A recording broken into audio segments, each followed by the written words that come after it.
باغ کے دو ہرے بھرے پھلدار درخت جن کے ہم پھل کھاتے ہیں، ان سے کھیلتے ہوئے ان کی ٹھنڈی چھاؤں میں وقت گزارتے ہیں، اور وہ مشکل اور پریشانی کے عالم میں ہمارے لیے بہترین سہارا ہوتے ہیں۔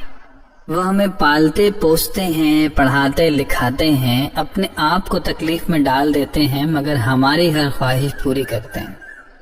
کرتے کرتے ہم جوان ہو جاتے ہیں، شادیاں ہو جاتی ہیں، روزگار کے لیے کوئی کہیں چلا جاتا ہے، مگر وہ سایہ دار درخت وہیں رہتے ہیں۔ پھر وہ بھی بوڑھے ہو کر بیمار رہنے لگتے ہیں، ایک دوسرے کو دوائیاں دیتے ہیں، ایک دوسرے کو کھلاتے پلاتے ہیں، ڈاکٹر کے پاس جاتے ہیں، مگر ہم سے ہمیشہ یہی کہتے ہیں، بیٹا تم بالکل فکر نہ کرو، بس اپنا خیال رکھو، ہاں فون کر لیا کرو، اور بچوں کی تصویریں اور ویڈیوز وغیرہ بھی بھیج دیا کرو۔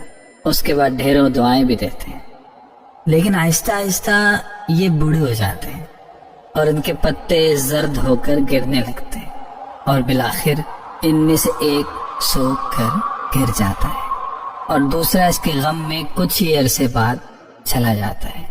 پھر ہمیں احساس ہوتا ہے کہ ہم کتنی بڑی نعمت سے محروم ہو گئے ہیں۔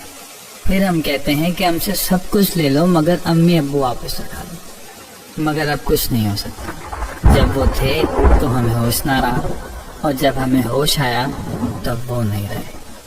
اپنے ماں باپ کی قدر کیجیے، اس سے پہلے کہ آپ ماں باپ سے محروم ہو جائیں۔